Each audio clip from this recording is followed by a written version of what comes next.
Halo Bapak dan Ibu semua gitu ya.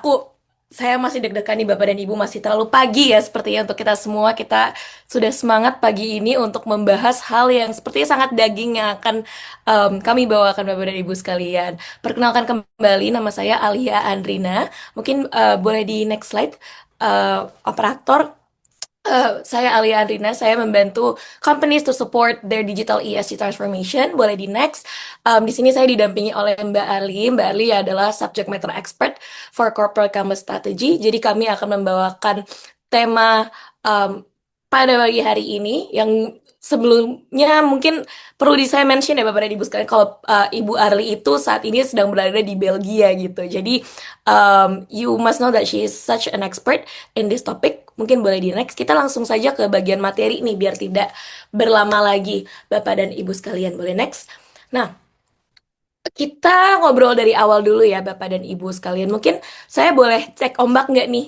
Boleh di chat di bagian chat berapa banyak sih Bapak dan Ibu sekalian yang sudah mulai mengenal dengan namanya sustainability reporting atau sudah mulai dilibatkan kalau di perusahaannya ada tim baru mulai. Thank you Pak Johan. Um, Baru mulai pun udah mulai dilibatkan nih oleh tim ESG di perusahaannya untuk ngobrolin dan mendengar ada desas-desus baru atau ada satu kata yang kayaknya sangat amat populer ya belakangan ini, yaitu IFRS atau PSPK, pelaporan em, keberlanjutan gitu yang berdasarkan dengan laporan keuangan juga. Nah, kalau Bapak dan Ibu sekalian pernah mendengar kata-kata IFRS, ISSB, Sustainability Reporting, ESG dan lain sebagainya, itu sepertinya kata-kata yang berat ya Bapak dan Ibu sekalian, sepertinya kata-kata yang sangat amat tinggi gitu. Tapi di hari ini kita akan membahas itu semua dan kita akan apa ya meras assured gitu kalau misalkan ini tuh hal yang harus dilakukan oleh perusahaan dan ini adalah hal yang bisa dimulai dengan mudah gitu oleh perusahaan. Dan mulainya dari mana dan lain sebagainya kita tahu ini sangat-sangat sepertinya sangat kompleks, jadi kita akan bahas pada pagi hari ini. Oke, pertama-tama, kenapa sih kita harus peduli dengan lingkungan Bapak dan Ibu sekalian? Selama ini kalau misalkan kita mendengarkan kata lingkungan atau kata dengan sustainability gitu, pertama kali yang kita bayangkan adalah pohon gitu ya, atau yang pertama kali kita pikirkan karbon, kita bahan tim lapangan dan lain sebagainya. Banyak sekali dari kita yang merasa bahwa laporan atau laporan sustainability, laporan keberlanjutan, itu tidak ada hubungannya dengan keuangan. Atau itu urusan tim CSR gitu, itu urusan tim ESG gitu.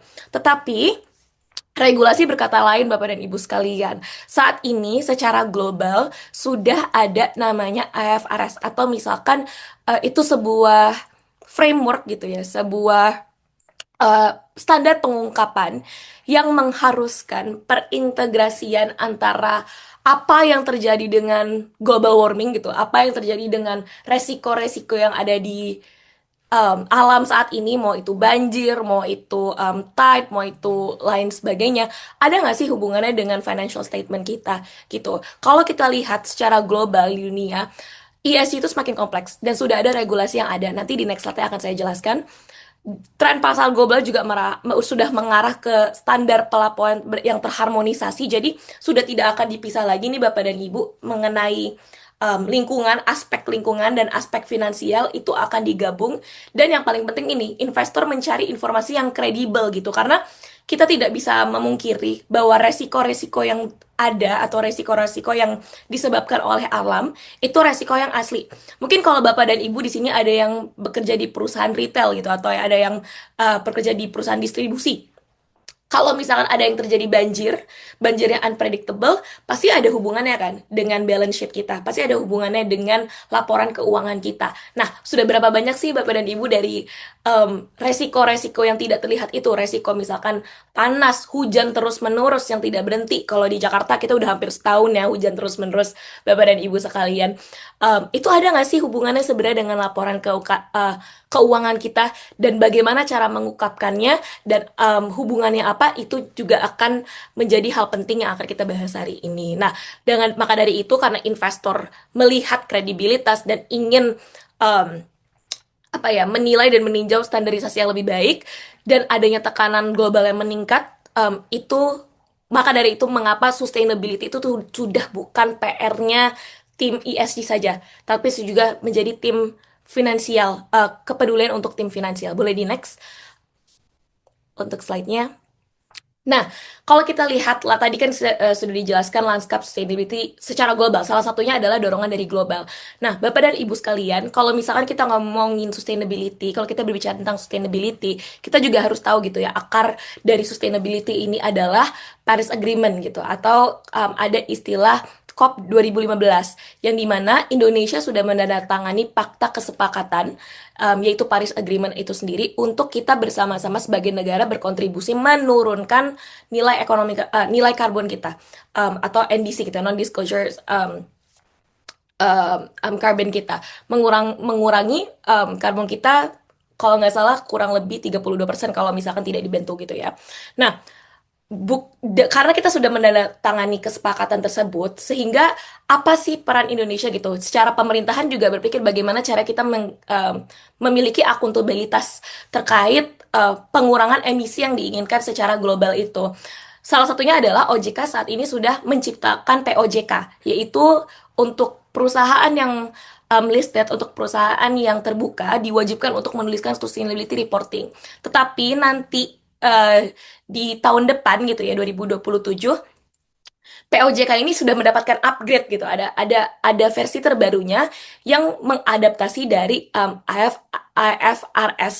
Nah, kalau misalkan kita ngomong tentang IFRS, kita ngomong di Indonesia bahasanya ada PSPK gitu ya. IFRS itu adalah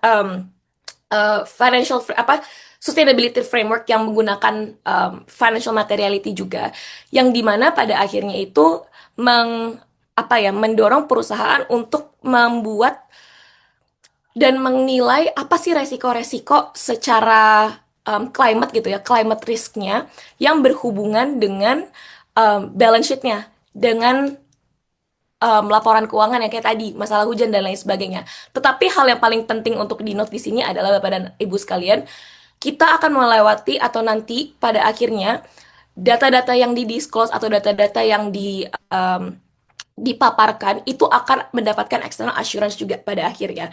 Kenapa kita bisa bilang kayak gitu?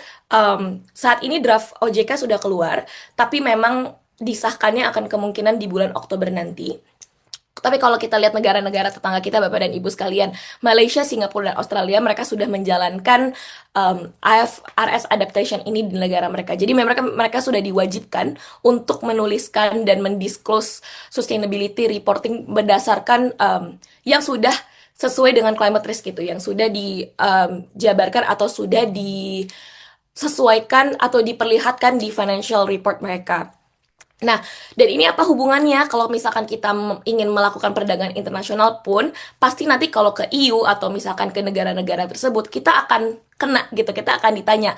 Karena kalau kita ngomongin IFRS, biasanya suppliernya atau suppliernya akan ditanya juga apakah mereka sudah melakukan sustainability initiative seperti itu.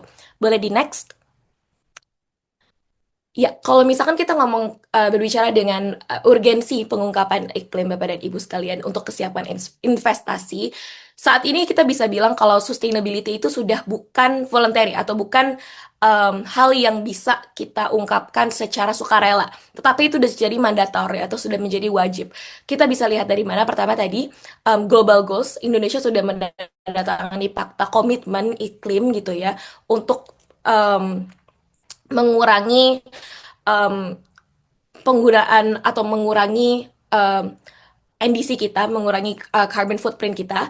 Lalu dari global itu sudah ditranslate jadi reporting framework yang sudah jelas gitu ya, ada strukturnya, dan biasanya itu sudah perusahaan sudah harus mengukur GH gitu atau mengukur gas rumah kacanya, sudah harus melihat resiko dan dampak finansialnya, memahami apa topik-topik yang materialitas, apa itu topik materialitas nanti akan dijelaskan lebih lanjut dengan Ibu Arli gitu ya. Tetapi kita sudah bukan sudah mulai, kita sudah diwajibkan sebenarnya, sudah diharuskan untuk mengukur dan melihat apa saja sih aspek-aspek lingkungan yang berhubungan dengan finansial kita. Sorry, tadi PowerPoint-nya mati ya.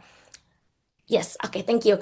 Nah, eh, kita sudah harus melihat dampak-dampak itu semua Bapak dan Ibu. Jadi kita sudah tidak bisa apa ya, tidak bisa menutup mata, tidak bisa mengundur-ngundur, nanti dulu menghitungnya. Enggak, kita sudah mulai dari sekarang karena nanti mulai dari di tahun 2027 memang masih perusahaan TBK dulu yang mulai untuk mengungkapkan ini semua secara wajib, tetapi nanti OJK akan meroll out dan semua perusahaan di Indonesia pada akhirnya akan kena gitu untuk diwajibkan mendisclose sustainability reporting mereka sesuai dengan risk dan metodologi yang ada.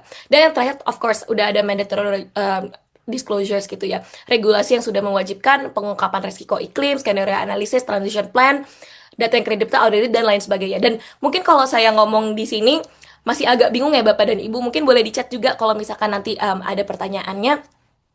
Apa ini maksudnya dari ini semua? Cuma boleh di next. Yes. Nah, kalau kita ngomongin sustainability reporting, tadi kan udah ada bahasan GHG accounting, sudah ada bahasan tentang materialitas, topik materialitas, dan lain sebagainya. Itu sebenarnya apa sih gitu kan, Bapak dan Ibu sekalian. Nah, simpelnya seperti ini. Kalau kita lihat sustainability reporting yang sekarang sudah dimandatkan oleh OJK, kalau kita lihat sustainability reporting yang sudah diwajibkan sekarang, itu ada istilahnya impact materiality. Maksudnya seperti apa? Kita saat ini kalau Bapak dan Ibu sekalian ada yang sudah menulis SR, pasti tahu yang kita tulis itu yang sudah kita lakukan untuk lingkungan gitu ya. Jadi kalau ada CSR program, kalau sudah mengurangi atau punya komitmen untuk mengurangi emisinya berapa, punya mendisclose penggunaan energi, penggunaan air dan lain sebagainya, itu istilahnya impact materiality. Jadi apa yang kita lakukan dalam perusahaan, kita ungkapkan keluar gitu ya. Tetapi nanti peraturan yang baru ini atau IFRS ini dia akan kebalik sistemnya Bapak dan Ibu sekalian. Maksudnya kebalik seperti apa? Tadi, apa sih, kenapa sih, apa hubungannya hujan dengan hujan yang tidak terus berhenti gitu ya, dengan financial statement kita? Apakah karena jadi banjir operasional kita jadi terhambat? Berapa uang yang apa resiko untuk kehilangannya atau resiko lossnya dan lain sebagainya itu istilahnya financial materiality.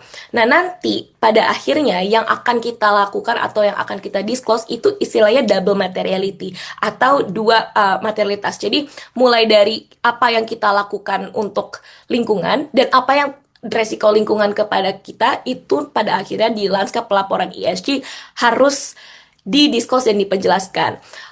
Fungsinya untuk apa? Untuk investor, untuk para pemangku kepentingan. Jadi bisa melihat nih seluruh risknya um, dari perusahaan kita dan meningkatkan kredibilitas dan kepercayaan. Kurang lebih seperti itu. Nah, kalau kita lihat ini ada governing bodies, jadi siapa yang apa namanya yang mengatur peraturan-peraturan ini untuk di Indonesia sendiri double materiality itu akan diatur oleh OJK, standarnya oleh POJK 51 dan ada SOJK 16, tapi nanti akan ada update-nya untuk POJK yang sesuai dengan double materiality ini. Saat ini POJK masih menggunakan impact materiality dan ada corporate climate standard dan guidance. Jadi kalau misalkan nanti ada istilah SBTI atau CSTFD, CDP dan lain sebagainya, ini sebuah standar pelaporan atau guidance yang Bapak dan Ibu bisa ikuti dan atau Bapak dan Ibu bisa um, apa ya referen gitu ya atau bisa ikuti kalau kita mau memulai untuk berkomitmen terhadap sustainability, Bapak dan Ibu bisa melihat framework-framework ini dan bisa mengikuti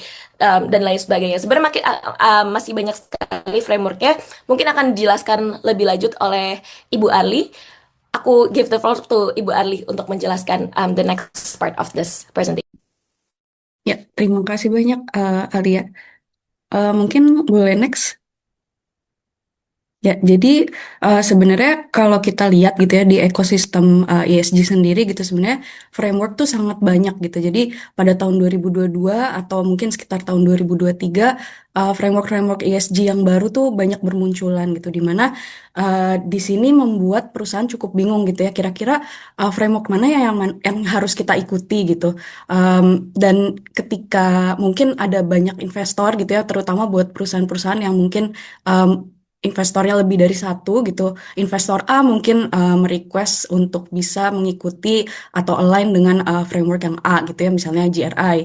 Kemudian investor B request untuk bisa mengikuti framework TCFD misal seperti itu. Nah, akhirnya hal-hal seperti itu yang membuat bingung gitu karena masing-masing framework itu memiliki metodologi, kemudian fungsi dan juga audiens yang berbeda-beda gitu sehingga hal ini yang membuat perusahaan cukup bingung dan akhirnya IFRS masuk gitu. IFRS sebagai foundation yang sudah terpercaya masuk ke tengah-tengah gitu.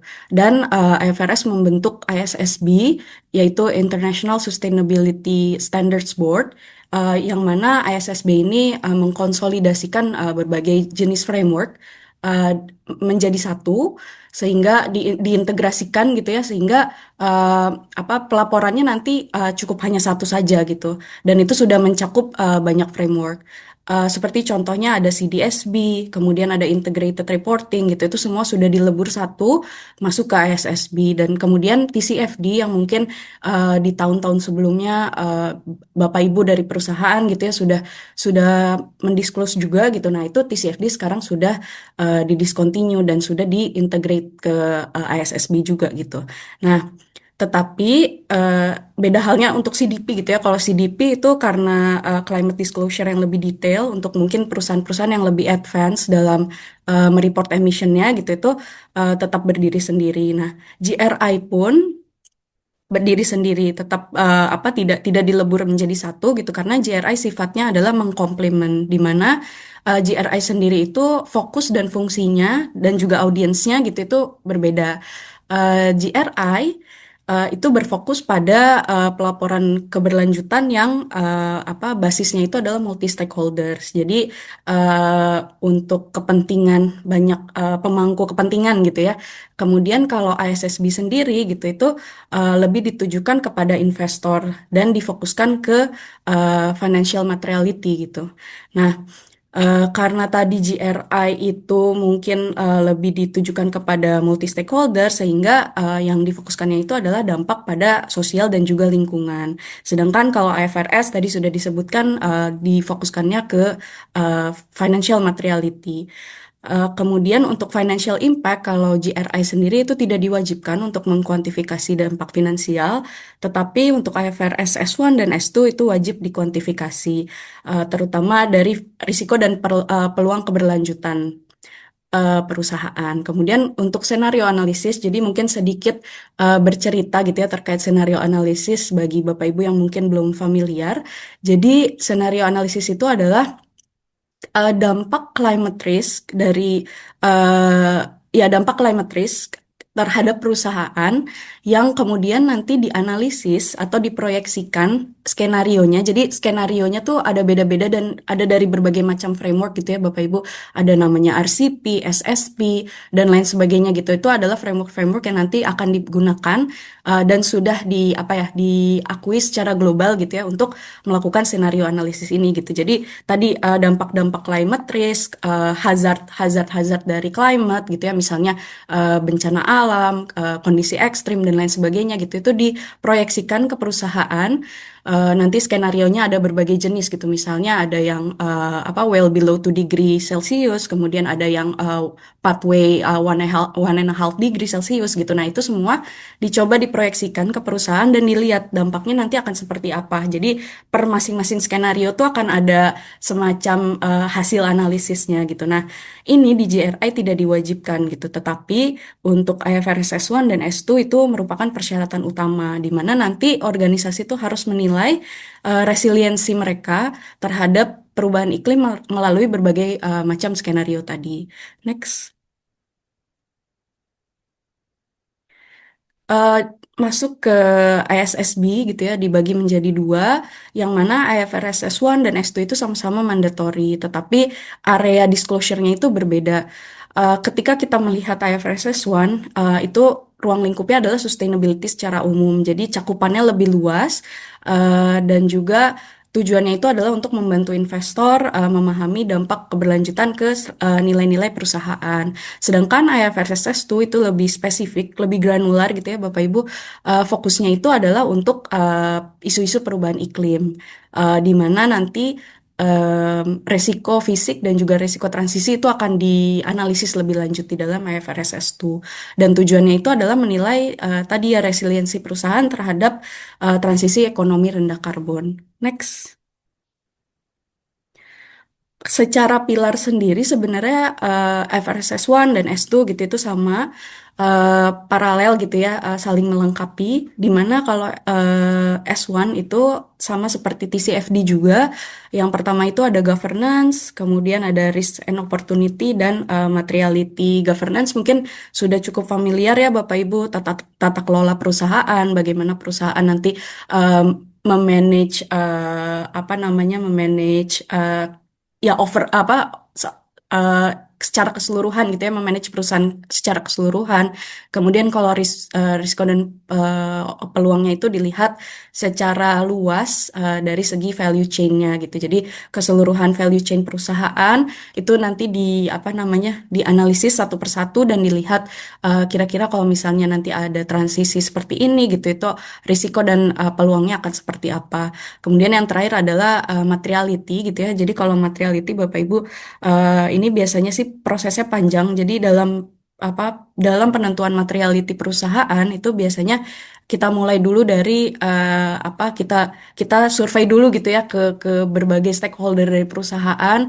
Kemudian kita lihat apakah apa topik apa yang kira-kira menjadi material untuk perusahaan yang penting gitu, yang menjadi salah satu drivers untuk perusahaan gitu. Nah, itu nanti yang akan dibuat matriksnya. Jadi ada kuadran-kuadrannya gitu ya Bapak Ibu, dampak ke perusahaannya seperti apa, dampak ke sosial dan lingkungannya seperti apa gitu. Nanti kalau masuk ke kuadran yang apa namanya, high impact gitu, nah itu yang nanti akan diambil sebagai materiality topik dari perusahaan. Jadi sebenarnya nggak perlu perusahaan melaporkan semua topik gitu ya yang terkait dengan ESG, cukup yang material saja gitu. Nah, kemudian kalau IFRS itu sendiri itu karena berfokusnya eh, pada iklim gitu ya secara spesifik, sehingga yang dibahasnya tuh memang sudah apa terkerucut gitu ya, khusus untuk pembahasan terkait dampak-dampak iklim saja, seperti contohnya strategi dan rencana perusahaan dalam transisi menuju ekonomi rendah karbon, kemudian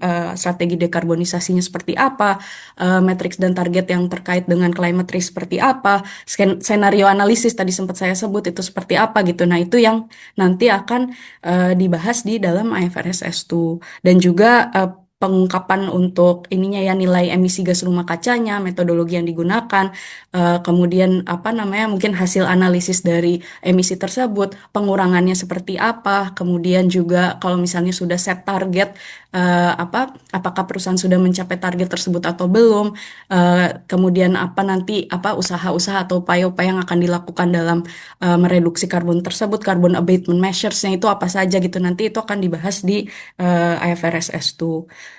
Next.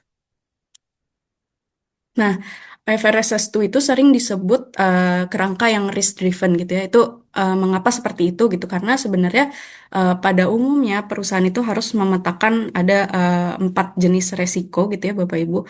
Eh, ada yang bisa kita lihat atau yang visible gitu ya, yaitu contohnya physical risk, di mana peristiwa iklim seperti contohnya cuaca ekstrim, bencana alam, apa gangguan rantai pasok dan lain sebagainya gitu, itu dapat menimbulkan kerusakan aset, gangguan operasional, sehingga pada ujung-ujungnya nanti juga akan menyebabkan adanya ini ya, peningkatan biaya gitu ya. Jadi akan berpengaruh ke apa namanya, kerugian perusahaan juga gitu.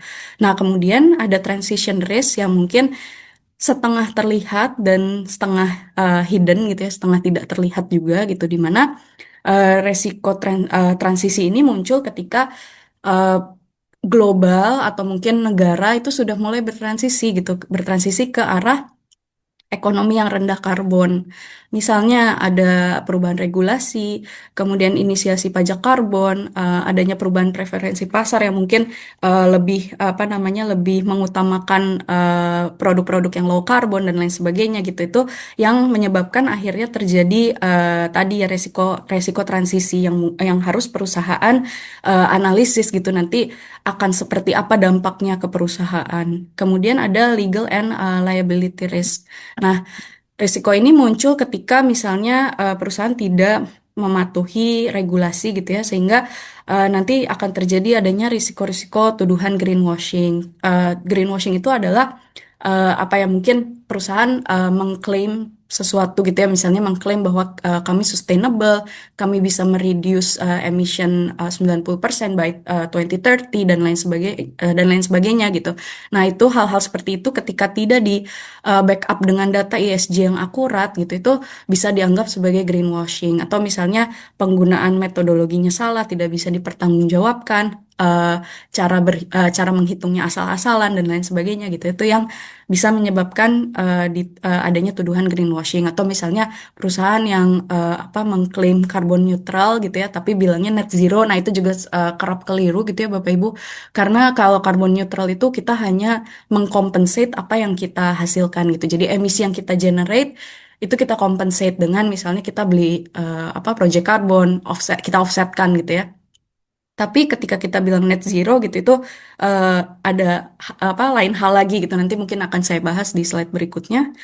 Kemudian yang terakhir itu ada reputational risk gitu, di mana terjadi penurunan kepercayaan dari pelanggan dan juga investor ketika perusahaan itu dianggap tidak serius dalam mengelola isu iklimnya atau tidak transparan, misalnya apa menggunakan data-data yang dimanipulasi, data-datanya salah atau disclosure-nya tidak lengkap, tidak secara transparan semua apa namanya dilaporkan di sustainability report-nya. Hal-hal tersebut yang nantinya akan menyebabkan timbulnya apa namanya timbulnya penurunan reputasi. Next. Nah, kemudian tadi kan saya sudah bahas terkait IFRS S1, IFRS S2 gitu ya. Dan semua disclosure itu backbone-nya adalah data gitu ya Bapak Ibu. Jadi data yang akurat, pengumpulan data yang akurat gitu itu adalah backbone dari GHG accounting gitu. Karena GHG accounting juga adalah backbone dari IFRS S2 tadi ya atau apa namanya climate disclosure gitu. Itu penting untuk melakukan GHG accounting terlebih dahulu. Nah, mungkin sebelum saya lanjut ke penjelasan terkait JJ Accounting, saya mau bahas dulu gitu bahwa ternyata efek apa namanya efek climate change, efek global warming itu sudah bisa kita rasakan ya sekarang gitu ya, Bapak Ibu. Ini saya kebetulan tinggal di Belgia. Kemarin benua Eropa mengalami heat wave yang cukup berkepanjangan dan cukup parah gitu ya, dan dampaknya banyak gitu ke kesehatan, kemudian ke produktivitas gitu ya. Dan itu sudah bisa kita rasakan secara langsung gitu. Bahkan kita masyarakat biasa saja sudah bisa merasakan itu gitu. Nah, jadi betul gitu ini statementnya global warming is accelerating, so we have to pull the brake now gitu. Dan bahkan bukan now gitu, bahkan seharusnya dari kemarin-kemarin. Kenapa? Karena di sini kan kita sudah apa di Paris Agreement gitu ya, negara-negara sudah menyepakati gitu, negara-negara yang apa namanya yang berpartisipasi di situ sudah menyepakati bahwa kita akan mencapai 1,5 degree pathway. Em, tapi kenyataannya kita di saat ini sorry 1,5 degree pathway by 2100 gitu ya 2100 kita mau mencapai 1,5 degree pathway, tapi di tahun 2026 yang bahkan belum sampai setengahnya dari journey ini gitu ya, journey yang panjang ini gitu itu kita sudah mencapai di sekitar 1,6 dan mungkin 1,7 derajat Celcius. Ternyata sudah lebih gitu. Nah, ketika kita melaksanakan bisnis as usual, Bapak Ibu ya di perusahaan, kita tetap apa namanya tetap menggunakan fossil fuel, kemudian tidak ada transisi energi, tidak menggunakan renewable energy gitu itu kita akan mencapai di garis yang merah. Jadi akan continuously growing gitu ya untuk apa namanya untuk emisi karbonnya sehingga nanti warming up-nya itu bisa mencapai 4,8 derajat Celcius. Dan kita sebenarnya mengharapkan nih di sini di yang garis kuning ini ada expected outlook-nya itu adalah 3,5 derajat. Kita harapkan bisa di 3,5 derajat, tetapi eh, apa namanya mungkin ambisinya gitu ya itu bisa sampai di 1,5 derajat dan sebenarnya eh, kenaikan suhu ini tuh reversible gitu ya. Jadi masih bisa dikurangi lagi ketika kita melakukan decarbonization strategy yang benar gitu. Misalnya tadi transition ke renewable energy, kemudian mulai apa namanya, mulai elektrifikasi dan lain sebagainya gitu. Itu yang akan nantinya bisa mengurangi kenaikan suhu tersebut gitu ya. Next. Nah, ini adalah faktor-faktor atau drivers-drivers yang membuat perusahaan harus bergerak gitu. Mau nggak mau nantinya akan harus bergerak juga gitu. Jadi dari mulai yang voluntary sifatnya atau yang less pressuring lah ya gitu, sampai ke yang mandatory atau sangat mempressure perusahaan untuk bergerak gitu. Mungkin dimulai dari sebelah kanan bawah ada public and consumer awareness, mulai kan apa namanya publik mulai bergerak ke arah apa mungkin mencari produk-produk yang lebih green gitu ya, lebih low carbon, kemudian technological and digital advancement, sekarang sudah ada smart grid, apa energy storage battery sudah ada, kemudian juga teknologi renewable energy juga sudah semakin maju, dan akses ke green financing itu semakin terbuka gitu. Pintu-pintu green financing semakin banyak dan memang investor mulai bergerak ke arah sana gitu. Dan pada akhirnya nanti renewable technologies yang tadinya harganya mahal itu lama-kelamaan di tahun-tahun ke depan itu akan semakin berkurang gitu karena berkurang harganya gitu karena semakin banyak opsinya gitu dan demand-nya pun semakin tinggi. Kemudian environmental and social risk yang mungkin juga bisa kita rasakan secara langsung gitu ya. Ini yang mungkin agak naik gitu ya, pressure-nya mulai terasa gitu.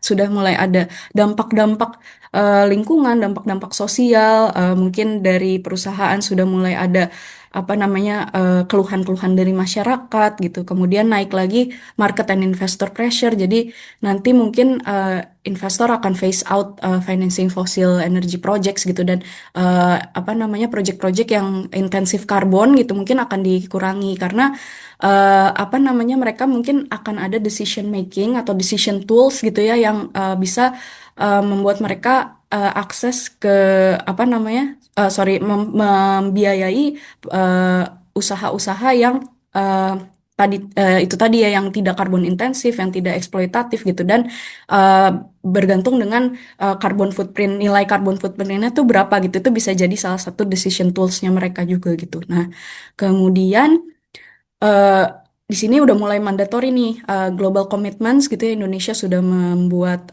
nationally determined contribution-nya gitu ya. NDC targets-nya itu sudah ada. Kemudian juga adanya global pressure. Jadi untuk perusahaan-perusahaan yang melakukan ekspor nanti tuh ekspor ke EU misalnya. Nah, itu apa namanya mekanismenya tuh sudah ada seperti contohnya si BEM yang mengharuskan untuk melakukan produk carbon footprinting gitu. Jadi setiap apa namanya setiap kilogram baja yang dihasilkan misalnya gitu itu berapa sih ton CO2-nya gitu itu nanti akan di ini juga gitu akan diwajibkan juga. Nah, kemudian yang terakhir itu ada regulasi gitu. Nah, Indonesia pun sudah membuat banyak regulasi terkait ini gitu ya. Sudah dicanangkan carbon pricing, sudah ada pajak karbon, ETS, kemudian apa namanya phasing out coal juga, coal fire power plants itu sudah mau phase out gitu. Itu semua sudah direncanakan juga gitu oleh pemerintah dan sudah ada regulasinya. Next. Ini semua gitu ya yang tadi saya bahas gitu itu semua fondasinya tuh satu data gitu ya Bapak Ibu, JJ accounting. Jadi setelah data dikumpulkan kemudian JJ accounting yang benar, eh, accurate measurement gitu itu menjadi salah satu fondasi yang penting untuk kita memulai nanti kalau misalnya kita mau klaim kita net zero kemudian mau melakukan reduksi apa namanya reduksi emisi dan lain sebagainya gitu itu pertama-tama kita harus pastikan bahwa JJ accounting kita betul gitu. Nah, kita harus ukur scope 1 sampai 3 kita gitu ya dengan benar dengan menggunakan baseline yang benar, baseline yang reliable gitu ya Bapak Ibu. Baseline itu sebenarnya terserah perusahaan gitu. Ketika perusahaan punya good enough reason untuk memilih baseline gitu itu diperbolehkan gitu ya. Jadi misalnya kita mau ambil baseline tahun 2024 gitu. Nah, itu yang akan kita pegang terus untuk apa menjadi dasar ketika kita nanti melakukan reduksi Bapak Ibu. Nah, di sini juga nanti setelah melakukan apa measurement GHG emissionnya gitu ya, nanti juga bisa diidentifikasi key emission source-nya tuh di mana saja gitu. Jadi profile emissionnya terlihat dari perusahaan Bapak Ibu. Nah, kemudian dilanjutkan dengan strategi setting di mana ketika sudah baseline sudah ada, kita bisa melakukan strategi atau bisa merumuskan strategi-strategi dekarbonisasi gitu untuk mengurangi emisi-emisi kita karena tadi terlihat gitu dari GHG accounting apa namanya profil emisi kita tuh seperti apa emission hotspot atau major contributor emission kita tuh di mana saja sehingga nanti itu yang akan kita jadikan reduction levers kita gitu. Reduction levers kita tuh tergantung nanti misalnya ternyata scope 2-nya besar nih gitu. Oh, berarti kita harus mulai apa namanya shift ke eh, apa namanya mungkin mencari teknologi yang lebih energi efisien gitu misalnya atau misalnya scope scope one kita besar gitu kan kita masih pakai coal mulai elektrifikasi dan lain sebagainya gitu. Nah, itu yang bisa kita lakukan di strategi setting. Nah, yang terakhir yaitu target setting. Jadi target setting itu adalah men-set target gitu ya Bapak Ibu ke misalnya kita mau by 2050 kita reduce by 90% of our total emission gitu. Nah, itu yang nantinya bisa kita lakukan gitu ketika data dan strateginya sudah ada. Sehingga nanti kita bisa men-set target yang align dengan berbagai macam framework ya Bapak Ibu. Misalnya bisa contohnya SBTI gitu di mana SBTI itu biasanya modelnya tuh ada dua jenis target gitu ya Bapak Ibu. Yang pertama tuh yang near termnya itu 5 sampai 10 tahun dari baseline kita. Nah, makanya kenapa penentuan baseline tuh penting gitu karena nanti target tuh akan mengacu ke baseline gitu. Yang mana nanti akan dilihat annually apa namanya trennya tuh sudah mengikuti apa target yang kita eh, sudah set atau belum gitu. Near term tadi yang pertama, kemudian ada yang long term gitu. Long term nanti mungkin by 2050 gitu itu apa namanya diharapkan sudah bisa mereduce uh, 90% or more of the total emission dari baseline gitu. Nah, itu yang disebutnya sebagai net zero gitu ya. Jadi kalau misalnya kita sudah ada kerangka sainsnya, jadi science based target itu adalah satu-satunya kerangka yang di-approve secara sains gitu. Nah, ketika kita sudah ada kerangka sainsnya, kita bisa mengikuti apa namanya, mengikuti kerangka tersebut gitu, mengikuti pathway tersebut sehingga kita bisa claim our company is net zero gitu. Instead of only carbon neutral, kita bisa claim bahwa company kita itu net zero. Next. Nah, kemudian ini sedikit penjelasan terkait GHG protokol gitu ya. Jadi GHG protokol itu sebagai salah satu framework yang diakui secara global dan sudah banyak diikuti best practice gitu ya dari perusahaan-perusahaan global gitu ya untuk pelaporan GHG. Jadi Bapak Ibu kalau misalnya bingung dalam pelaporan GHG itu seperti apa karena cukup ada banyak beberapa framework lain gitu ya, misalnya dari ISO dan lain sebagainya gitu. Nah, itu coba ikutin GHG protokol aja kalau menurut saya gitu ya, karena ini yang memang sudah banyak digunakan gitu ya dan sudah diakui secara global juga gitu. Nah, itu JJ Protokol membagi menjadi tiga scope gitu ya Bapak Ibu untuk emission. Yang pertama itu adalah scope one yang direct emission itu kita lihatnya dari POV reporting company-nya. Jadi scope one ini adalah emisi langsung yang dihasilkan oleh perusahaan yang melaporkan gitu ya yang mana emisi-emisi tersebut yang langsung berkaitan dengan operasional perusahaan. Jadi under operational controlnya perusahaan itu semua dilaporkan di scope satu yang berkaitan dengan pembakaran bahan bakar, kemudian ada yang namanya proses emission, fugitive emission gitu. Itu semua yang nantinya akan dilaporkan di scope one Scope one direct emission itu nanti apa namanya detailnya itu ada di JC protokol semua. Kemudian ada yang indirect emission gitu. Itu terbagi menjadi dua. Yang pertama itu scope 2. Scope 2 itu adalah apa namanya? Purchase electricity atau listrik yang dibeli oleh perusahaan. Jadi walaupun uh, pembakarannya itu terjadinya bukan di perusahaan gitu ya, emisi yang di generate itu bukan di perusahaan, tapi kita memakai listrik tersebut, memakai energi tersebut gitu, sehingga nanti kita akan melaporkan itu di scope 2, purchase electricity, steam, heating, and cooling. Tapi kalau di Indonesia rasanya yang relevan biasanya itu cuma electricity. Kemudian untuk scope 3 sendiri gitu ya, itu kita melihatnya dari hulu ke hilir. Mulai dari upstream activities sampai downstream activities dari perusahaan. Jadi kita melihat keseluruhan value chain perusahaan, supplier-supplier perusahaan gitu ya. Itu kita kita apa namanya? Kita identify emissionnya itu berapa gitu. Mulai dari yang paling gampang dulu dari bisnis yang bisa terdetek sama perusahaan itu contohnya bisnis travel, employee commuting, sampai yang susah tuh misalnya ada purchase goods and service, transportation and distributionnya logistik kita gitu. Itu semua nanti bahkan sampai apa? Ketika kita mengenerate end product, itu use of sold productnya kita hitung, end of life treatmentnya kita hitung gitu. Semua nanti akan masuk ke perhitungan scope 3 gitu. Dan juga investment juga gitu. Itu akan masuk ke perhitungan scope 3. Nah, GHG jenis-jenis greenhouse gas itu ada banyak, ada 6 jenis yang diakui oleh Kyoto Protocol, dan ini semua nanti akan dilaporkan dalam CO2 ekivalen. Jadi masing-masing molekul-molekul yang seperti CH4, N2O gitu itu semua nanti akan di apa namanya akan diekivalensikan ke CO2, dan itu yang nanti akan dilaporkan oleh Bapak Ibu di dalam sustainability reportnya itu dalam ton CO2 biasanya, ton CO2 ekivalen. Next.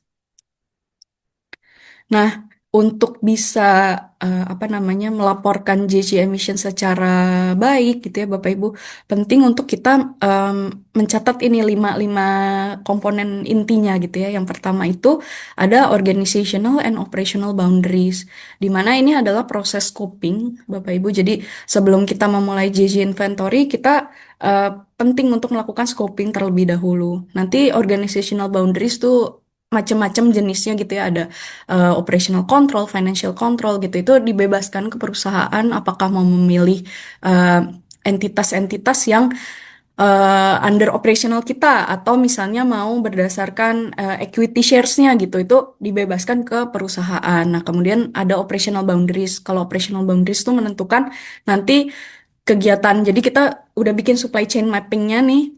Kemudian jadi overall value chain kita buat. Kemudian kita tentukan gitu, kita bikin boundariesnya, kita kita kotak-kotakin gitu ya. Oh, ini activity yang nanti akan masuk ke scoping kita gitu. Ketika sudah terlalu jauh, mungkin itu masuknya ke ranah supplier gitu ya. Nah, itu yang nantinya mungkin tidak akan dilaporkan ke dalam operational boundaries perusahaan. Nah, setelah sudah menentukan itu, lalu kita kategorisasikan gitu ya, kita identifikasi, oh emisi scope 1 kita apa, scope 2 kita apa, scope 3 kita apa. Kemudian nanti dihitung gitu ya Bapak Ibu, berdasarkan tadi JJ Protokol sudah mengeluarkan guidance-nya, jadi bisa kita ikuti saja gitu. Nah, di situ nanti kita akan apa namanya laporkan gitu. Oh, ini emission data kita seperti ini, metodologi kita yang dilakukannya seperti ini. Kemudian nanti akan ada apa namanya resultnya, hasil hasil perhitungan emisinya berapa, analisisnya seperti apa, dan juga reduction action dan targetnya. Kalau misalnya memang sudah ada gitu, nanti itu bisa di apa namanya tampilkan juga di dalam laporan. Nah, kenapa pelaporan ini menjadi penting gitu ya? Pastinya untuk meningkatkan transparansi dan kredibilitas, sehingga em, kepercayaan customer, investor, dan juga regulator itu bisa meningkat gitu ya Bapak Ibu. Apalagi kalau misalnya datanya sudah di-assure Bapak Ibu. Jadi ketika sudah apa namanya kita sudah mendisclose, itu ada proses namanya data assurance, yang mana datanya itu nanti akan diverifikasi oleh pihak ketiga yang memang kredibel dalam proses GHG accounting ini gitu ya. Sehingga nanti makin apa ya, kredibilitas data-datanya tuh yang di disclose semakin terpercaya gitu. Nah, ketika sudah meningkat transparency and credibility, kita juga semakin siap untuk menghadapi regulasi-regulasi nasional dan juga internasional yang bergerak ke arah ekonomi rendah karbon tadi gitu. Nah, itu juga meningkatkan efisiensi dan cost saving, di mana kita sudah mengidentifikasi nih eh, apa namanya titik-titik yang terjadi inefisiensi atau tidak efisien tuh di mana saja. Sehingga kita juga bisa meningkatkan market advantage kita gitu, meningkatkan brand value, dan pintu-pintu peluang ke green finance tuh juga semakin terbuka luas. Next.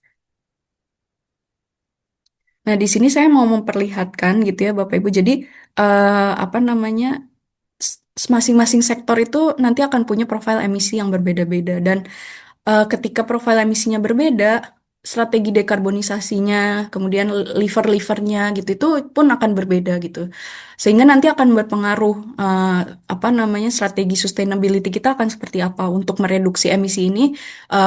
Leversnya tuh apa saja gitu itu akan berpengaruh nantinya. Seperti contohnya saya ambil dari sektor agriculture terlebih dahulu gitu ya Bapak Ibu, di mana ternyata scope 3, mohon maaf ini tulisannya agak kecil, tapi mungkin bisa dilihat gitu ya yang hijau, area yang hijau itu adalah purchase goods and service, yaitu kategori satu dari scope 3. Jadi ternyata kalau di sektor agriculture, dan ini diambil dari salah satu apa namanya, salah satu jenis perusahaan gitu ya yang mungkin belum merepresentasikan keseluruhan agriculture, tetapi bisa terlihat gitu bahwa purchase goods and service seperti contohnya pembelian pupuk, pembelian pestisida dan bahan-bahan penunjang lainnya gitu itu ternyata besar emisinya karena mungkin cukup karbon intensif dalam proses apa namanya produksinya. Jadi di hulunya tuh cukup cukup intensif gitu. Secara carbon emission tuh cukup tinggi, ininya apa namanya, generation carbon emissionnya, sehingga berpengaruh ke perusahaan yang menggunakan eh, bahan-bahan tersebut sebagai penunjang untuk operasionalnya gitu. Tapi itu masuknya ke scope 3-nya. Sehingga nanti yang apa namanya, ditargetkan untuk menjadi decarbonization strateginya itu bukan dari segi operasionalnya, tapi lebih ke arah misalnya supplier engagement, mulai mencari supplier atau bikin tools decision making untuk apa namanya, untuk bisa mengengage supplier-supplier yang memang sudah low carbon, misalnya seperti itu gitu. Nah, kemudian masuk ke steel gitu ya Bapak Ibu. Mungkin di sini ada yang dari apa namanya, sektor baja gitu ya Bapak Ibu. Nah, ini eh, apa menjadi relevan gitu ya karena profile emission itu bisa dilihat bahwa eh, yang tinggi itu adalah scope 1-nya, yaitu dari proses emissionnya Bapak Ibu kalau untuk steel gitu. Karena prosesnya cukup intensif, karbon intensif, ada apa namanya, mungkin ada penggunaan blast furnace gitu dan lain sebagainya. Nah, itu yang membuat nilai scope 1-nya itu tinggi. Nah, di sini tadi decarbonization leversnya beda dengan agriculture, di mana kalau agriculture tadi lebih fokus ke supplier, kalau steel lebih fokusnya ke operasional. Misalnya bisa apa namanya, bertransisi ke energi, eh, apa namanya, teknologi yang lebih energi efisien, contohnya dari blast furnace ke electric arc furnace gitu ya. Hal-hal seperti itu yang nanti akan jadi decarbonization strategy untuk sektor baja. Untuk sektor finansial nih saya rasa banyak ya dari Bapak Ibu yang dari sektor finansial. Di sini bisa terlihat bahwa scope 1, scope 2 dan juga other scope 3 kategoris yaitu tidak signifikan. Malah yang signifikan itu ternyata hampir 99%-nya itu adalah investasi gitu. Nah, itu masuk ke kategori 15 yang ternyata kita tidak rasakan bahwa apa namanya, investasi kita tuh ada dampaknya, ternyata malah masuk ke scope 3 kita gitu. Dan di sini yang menjadi apa namanya, decarbonization levers-nya itu contohnya, makanya tadi kenapa sempat kita bahas berulang kali gitu ya bahwa green financing itu penting gitu karena terlihat di sini ketika kita mungkin apa namanya, berinvestasi ke perusahaan yang karbon intensif, eksploitatif gitu ya, kemudian mungkin yang masih apa rely heavily on fossil fuel atau mungkin eh, coal fire power plants gitu, itu nanti akan apa, scope 3 kita akan tinggi seperti itu Bapak Ibu. Next. Ya, jadi tadi sudah dibahas apa namanya, foundation terkait JG accounting, bagaimana data itu penting gitu. Nah, kemudian kita masuk ke penyajian datanya gitu ya, atau apa namanya, infrastruktur untuk mengumpulkan data-data tersebut dan melakukan reportingnya yang akan dijelaskan oleh rekan saya kembali, Bu Alia, silakan. Yes, thank you Bu Arli. Nah, Bapak dan Ibu sekalian, boleh di next. Tadi Bu Ali sudah menjelaskan sangat komprehensif gitu ya, dan kalau misalkan boleh saya rangkum, banyak sekali sebenarnya yang sudah dijelaskan oleh Bu Ali itu, pertama terkait tentang pentingnya data untuk output ke depannya, dan yang kedua, kalau misalkan Bapak dan Ibu sekalian ini ya, apa mendengar banyak sekali kayak apa yang harus dilakukan dalam perusahaan, mulai dari dekarbonisasi, mulai dari inisiatif sustainability, kita tahu kalau itu tidak bisa dilakukan hanya dengan satu divisi saja. Jadi itu bukan tugas tim ESG saja, tapi juga ada um, peran dari either corporate secretary, dari tim risk management, dari tim finance dan lain sebagainya, dari tim HR pun juga gitu, dari manajemen juga untuk IFRS S1-nya. Nah, itu semua bisa dan karena pentingnya data dalam artian datanya itu harus kita ambil dari berbagai sumber, Bapak dan Ibu sekalian. Nah, dari situ saja kita sudah memahami pertama kesulitan atau kesenjangan data ESG aja itu mulai dari tantangan em, internalnya harus kita rapihkan, apa yang kita tarik ke eksternal juga kita harus pikirkan, dan lain sebagainya. So there is a lot of hassle ya kasarnya, atau kesulitan-kesulitan dalam pengumpulan data ESG ini. Nah, kita sudah coba paparkan 3 hal terpenting yang kami lihat juga di berbagai perusahaan di Indonesia. Pertama, dari kesenjangan data ESG itu saat ini pasti kalau Bapak dan Ibu yang sudah mulai menulis, pasti mulai menulisnya dengan manual ya, mengumpulkan data sendiri, Excel, pakai Microsoft Excel, dan itu banyak sekali datanya terpisah-pisah gitu. Tim A punya cara pengumpulan sendiri, tapi ternyata framework nyuruhnya caranya begini, terus lagi harus disamaratakan. Belum lagi apa ya bahasanya, eh punya effort lebih untuk menyamaratakan bahasa-bahasa itu gitu kan. Tim sustainability bilangnya agak tinggi gitu. Oh, em, apa-apa-apa gitu. Ternyata masuknya tim HR, oh ini mah cuma data data employee gitu kan. Ini ada nggak employee training for dada-dada gitu kan. Oh ini mah datanya begini gitu. Jadi hal-hal seperti itu internalnya memang harus kita samaratakan Bapak dan Ibu sekalian. Dan kalau kita lihat kesenjangan data ESG yang pertama, tadi tantangan untuk kompleksitas pelaporan ESG-nya itu sendiri. Kayak tadi di chat ada tuh yang bertanya, berarti bagaimana nih ke depannya? Apa untuk memuaskan investor-investor itu gitu kan? Framework apa yang harus kita pakai gitu? Sayangnya jawabannya sesimpelnya 2 materialitas, Pak. Jadi semuanya harus kita pelajari. Nah, and then biasanya pertanyaannya, siapa dong yang belajar tentang hal itu? Mau nggak mau, tim ISG yang belajar dulu, nanti disosialisasikan ke tim yang lain gitu kan. Tapi tim ESG belajar banyak banget. Mereka harus mengerti GRI, IFRS, ISRS, TCFD, SASB, CDP. Itu banyak banget. Dan kalau kita lihat di luar sana atau kita lihat praktisnya di Indonesia, mereka tuh kurang lebih hanya 2-3 orang di perusahaan. Bahkan ada beberapa perusahaan yang belum punya tim ESG. Jadi yang kena Bapak dan Ibu Corporate Secretary, atau kadang Bapak dan Ibu Risk Management gitu ya, atau IR. Nah, padahal kalau tadi sudah dijelaskan oleh Mbak Arli gitu ya, oleh Bu Arli, kita paham kalau ini bukan tugasnya tim ESG aja gitu. Tim risk, tim-tim yang lain juga harus memahami bahasa-bahasa ini. Jadi pemahaman dan kompleksitas pelaporan ESG sendiri itu sudah menjadi kesulitan yang pertama.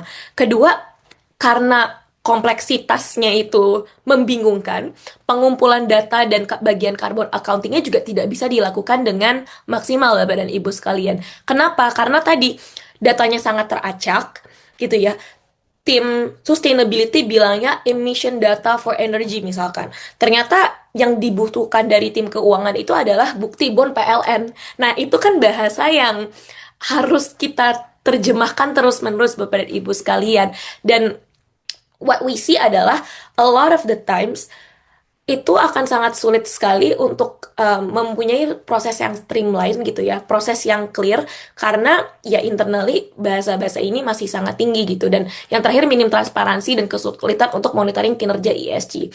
Tadi karena datanya terscatter dan datanya ada tim finansial punya data A, tim ini punya data B, tim ESG harus mengumpulkan dan mentranslate data itu, transparansi atau monitoring data ESG jadi sulit. Kalau kita lihat Bapak dan Ibu sekalian, atau mungkin Bapak dan Ibu sekalian sudah merasakan gitu ya, ingin menghitung emisi perusahaan, kan butuh data dari finance, butuh data dari mana gitu kan ya. Tapi karena kita menggunakan cara yang manual, kita baru lihat ada data yang unik atau data yang salah itu di belakang. Karena ketika di total itu baru loh kok angkanya aneh gitu. And then we have to go back and see gitu kan. Kita harus balik lagi dan lihat, oh di mana nih datanya salah. Lalu kita nggak bisa mentris ini sebenarnya data punya siapa, siapa yang memasukkan data ini. Apalagi untuk bapak dan ibu kalau bekerja di tempat yang banyak site visit gitu ya, lapangan either mining, agriculture, banking juga kadang yang banyak sekali bisnis unitnya atau banyak sekali cabang-cabangnya, itu kan banyak sekali semakin banyak apa ya bahasanya um, semakin banyak orang yang berkontribusi dalam sustainability reporting dan mengumpulkan datanya. Kalau itu tidak bisa di trace back, balik lagi tadi kata Mbak Ali, bisa ada kesalahan dalam penulisan, kesalahan dalam pengungkapan, dan nanti bisa mendapatkan denda greenwashing Bapak dan Ibu sekalian. Itu kan yang ingin kita mitigasi dan kita hindari ya. Mungkin boleh di next. Nah, karena banyak sekali sebenarnya yang kita lihat. um, Kesenjangan-kesenjangan ini, dan this is a practice in Indonesia yang memang harus kita ubah gitu ya, karena urgensi-urgensi yang sudah dijelaskan oleh Ibu Arli tadi. Sekarang kita coba paparkan gitu ya. Pertanyaannya, oke, bagaimana cara kita berubah gitu ya? Bagaimana cara kita membuat roadmap atau memudahkan, kita harus mulai dari mana sih, pertanyaan Mbak gitu, kok banyak banget kayaknya yang harus kita pelajari gitu ya. Nah, mulai dari sini Bapak dan Ibu sekalian, kalau belum melakukan gap assessment, maksudnya gap assessment itu apa?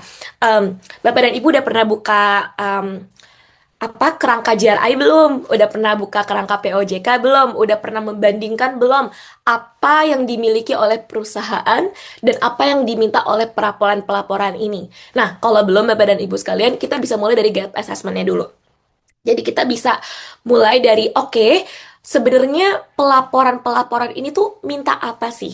Sebenarnya pelaporan-pelaporan ini tuh mewajibkan kita untuk mendisclose apa sih? Datanya udah rapi belum sih di kita gitu. Nah, kita bisa melakukan gap assessment di awal. Lalu kita bisa membuat data foundations dan digitalization itu sendiri. Kalau memang ternyata, oh, belum ada data-datanya belum dikumpulkan gitu kan. Ini best scenario adalah langsung coba adopt dengan sistem.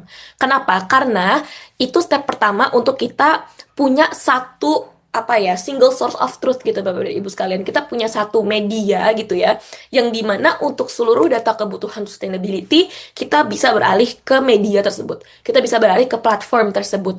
Nah, biasanya yang kami rekomendasikan pertama punya platform centralized ESG. Jadi kita bisa mapping, kita tahu siapa saja teman-teman di dalam perusahaan yang bertanggung jawab atas sustainability-nya, mereka bertanggung jawab dengan data apa di cabang apa, mereka bertanggung jawab untuk memasukkan data apa atau menuliskan apa, itu kita harus punya, mappingnya, dan kita tahu siapa saja yang bertanggung jawab dengan hal tersebut.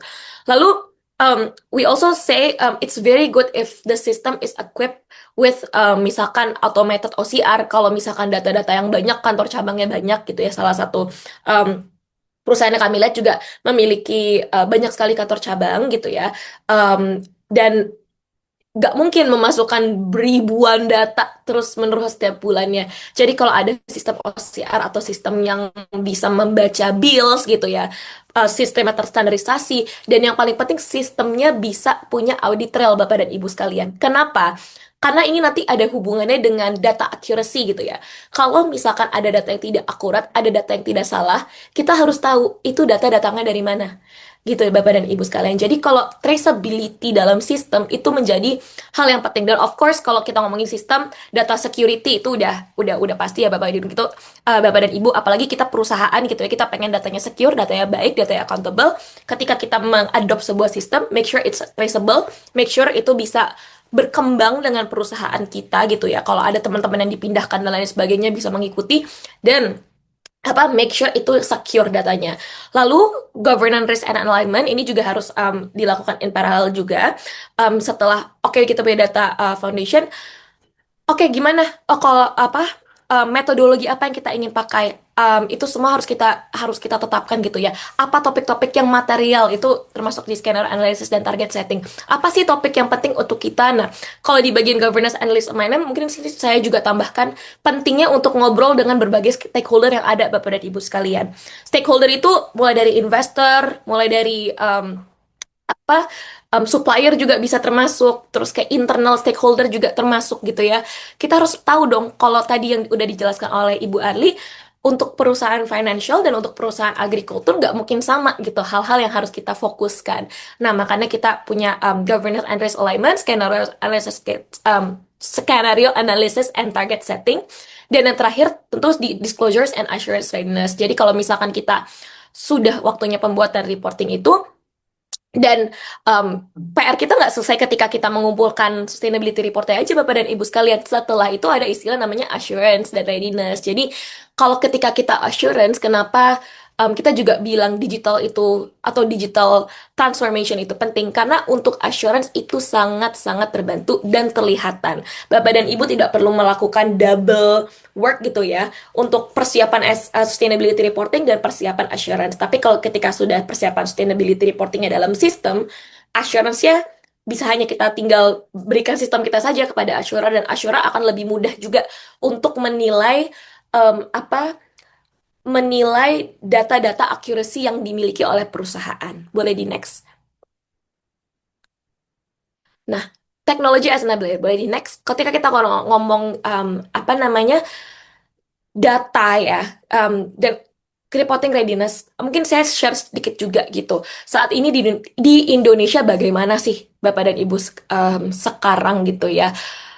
Apa yang terjadi di Indonesia itu sebenarnya, kalau Bapak dan Ibu ngerasa, aduh kita kayaknya udah terlambat deh, udah gak mungkin deh menyiapkan gitu ya. Ada mungkin Bapak dan Ibu merasa seperti itu.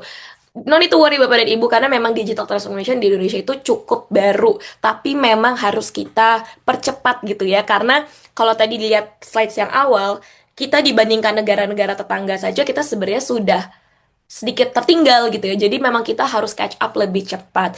Nah, yang pertama, apa sih kesamaan gitu ya, atau problem-problem yang kami lihat terus-menerus di company-company di Indonesia? Pertama tadi common data challenges itu sudah saya jelaskan sangat panjang lebar ya Bapak dan Ibu sekalian. Data money masih tersebar, tidak konsisten, dan inkonsistensi data ini nanti akan menjadi permasalahan karena by 2029 rencananya, kalau tidak salah Bapak dan Ibu, OJK itu akan wajibkan assurance gitu, assurer. Jadi kalau tadi kita lihat di map yang kita lampirkan di awal, di Malaysia, di Singapura, dan di Australia itu mereka sudah melakukan assurance. Jadi tinggal Indonesia saja yang pada akhir nanti akan ada masa assurance dan data security, data accuracy dan GH data itu juga akan menjadi beberapa topik yang akan di-assure atau yang akan diaudit seperti itu.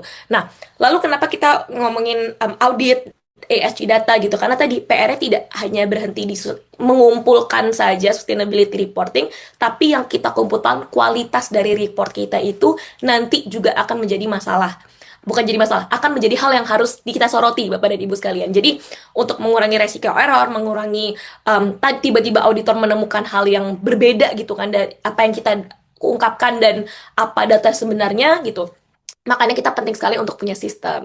Dan kalau di Indonesia memang kita masih pada compliance basic. Jadi saat ini banyak sekali perusahaan yang belum menggunakan adopsi sistem. Tapi tidak banyak juga, tidak sedikit juga Bapak dan Ibu sekalian, perusahaan yang sudah mulai migrasi data-data mereka dari yang manual menjadi digital gitu. Jadi memang kita tertinggal dalam digitalisasi dibanding perusahaan global, dan ini juga bisa menjadi masalah apabila Bapak dan Ibu sekalian itu bekerja sama dan melakukan perdagangan internasional, karena nanti pada akhirnya kalau misalkan berdagang dengan EU atau dengan company-company global, itu nanti mereka akan juga meminta data-data dari supplier ataupun dari klien mereka seperti itu. Boleh di next? Ini langsung di next aja. Next, next satu lagi. Oke, nah, so how sustainability or ESG system akan mentransfer the reporting process? Yang pertama, efficiency and cost saving Bapak dan Ibu sekalian. Kenapa kita bisa bilang efficiency dan cost saving? Karena data inaccuracy dan kita mengadopsi sistem itu tidak sebanding gitu ya. Kalau kita mengadopsi sistem, itu akan membantu tim sustainability, tim finance, tim risk, dan tim-tim yang lainnya yang berpartisipasi dalam pembuatan sustainability reporting.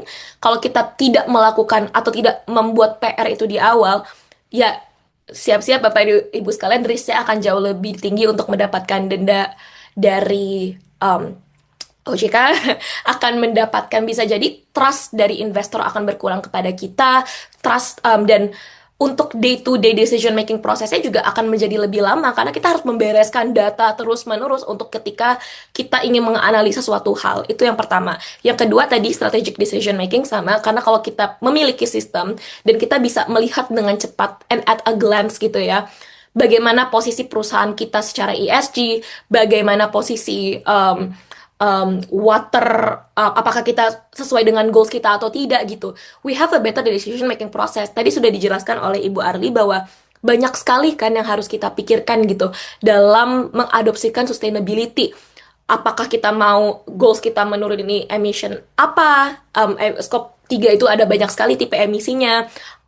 Apa topik yang material bagi kita? Kalau kita tidak punya data yang sufficient secara company gitu ya, itu tidak bisa meng kita tidak bisa make a better decision making process. Bisa jadi harusnya kita melakukan inisiatif A, tapi karena kita tidak punya sufficient data untuk membacking hal tersebut, kita memilih decision B yang ternyata tidak material dengan yang harus kita lakukan gitu. Dan terakhir tentu saja competitive advantage gitu. Kalau misalkan sustainability data kita sudah terintegrasi dengan sistem, sudah melakukan dengan sistem gitu ya, pada akhirnya ya kita punya amunisi yang lebih Bapak dan Ibu sekalian, karena kita sekarang ngobrol udah by on data. Kita bisa mengungkapkan risk, kita bisa mengungkapkan kepercayaan dan kredibilitas.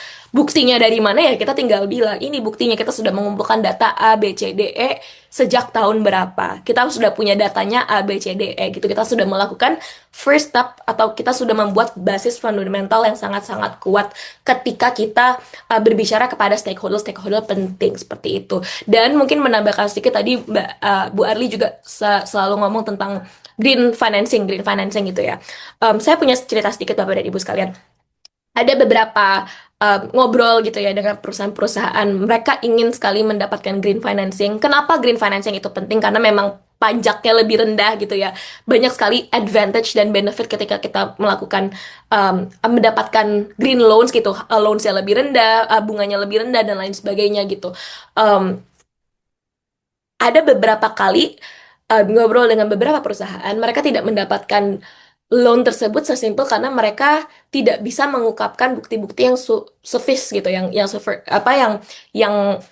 meyakinkan karena mereka tidak mengumpulkan data-data tertentu. Jadi arsip data-data mereka, data historis mereka itu tidak ditemukan sehingga mereka tidak mendapatkan um, green loans yang mereka butuhkan. Jadi Bapak dan Ibu, pengarsipan data itu penting sekali loh. Ini coba kami ungkapkan gitu ya. Memang sangat amat penting, dan kalau memang Bapak dan Ibu belum mengungkapkan data-data dan mengintegrasikan data ESG ke dalam sistem, kami sangat-sangat merekomendasikan hal tersebut. Dan ini bukan cuma kami yang ngomong Bapak dan Ibu sekalian, dari kalau ngobrol dengan GRI, dengan framework-framework yang ada gitu ya, atau dengan standar-standar yang ada, mereka juga akan bilang dan mereka akan mengendorse menggunakan sistem apapun, tapi gunakan sistem untuk collecting dan processing your sustainability data.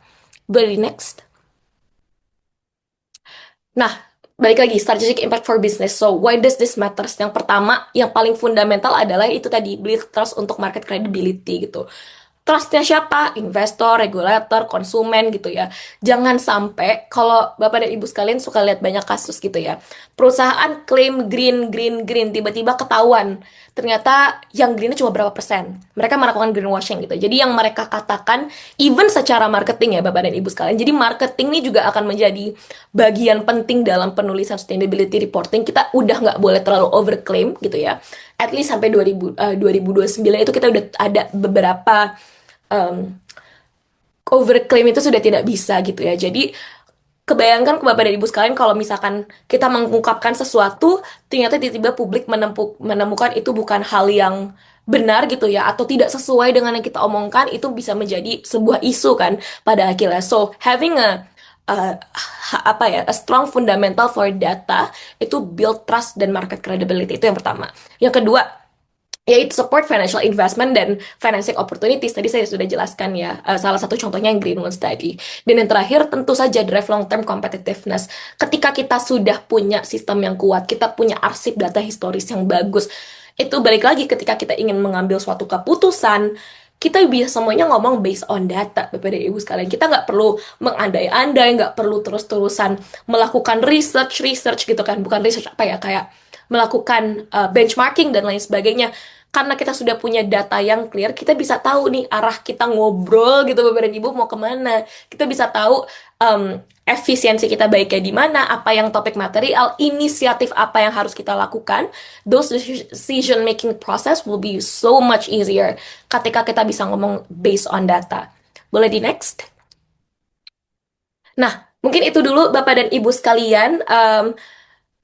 I think we can chat more gitu ya. Kita bisa membuat ini jadi 2 hour session kalau Bapak dan Ibu interested. So, berikut adalah kontak kami.